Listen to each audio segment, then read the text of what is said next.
Hello and welcome to this first video in a series about power on demand.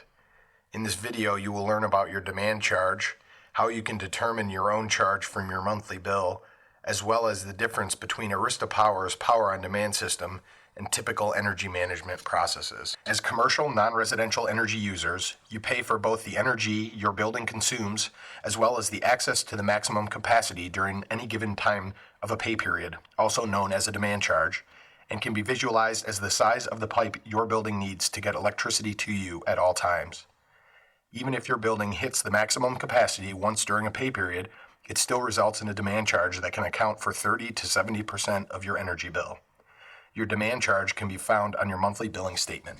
Finding your total demand charge can be based on your energy provider. Here are a few billing statements, each with a different way of designating your demand charge. Typically, an easy way to find it is to look for any charges that are based on kilowatts, not kilowatt hours.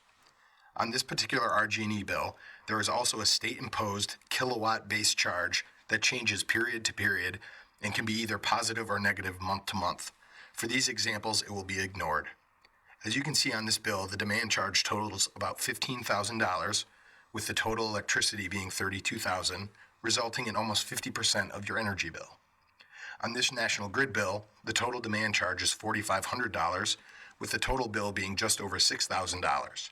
Depending on your specific electricity needs, this cost can be greatly reduced. Your company may have taken on energy consultants in the past to try to reduce your energy bills by changing when certain machinery turns on or turning off lights in separate parts of the building. From this graph, you can expect energy management to reduce your bills slightly, but you lose control over when you can use certain machinery. Typically, this energy management process requires monitoring, but should not be confused with Arista Power's Power on Demand model. Power on Demand specifically targets the demand peaks to take the biggest chunk out of your energy bill. Energy management aims to reduce consumption, whereas Power on Demand stores energy and releases it to reduce peak demand. Power on Demand works by using an energy storage bank to allow you to turn on machinery when you need it, not just when it is convenient, and can be supported by renewable energy generation. Power on Demand also has emergency backup capabilities. At one of our installations here in Rochester, the energy bank receives energy from this solar array and can be supported by straight grid power as well.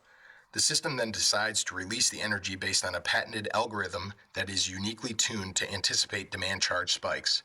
This algorithm is a process that does not require additional personnel to monitor the energy consumption throughout the month like energy management processes may do. This will help to reduce your energy bill to one of the lowest possible levels because your demand charge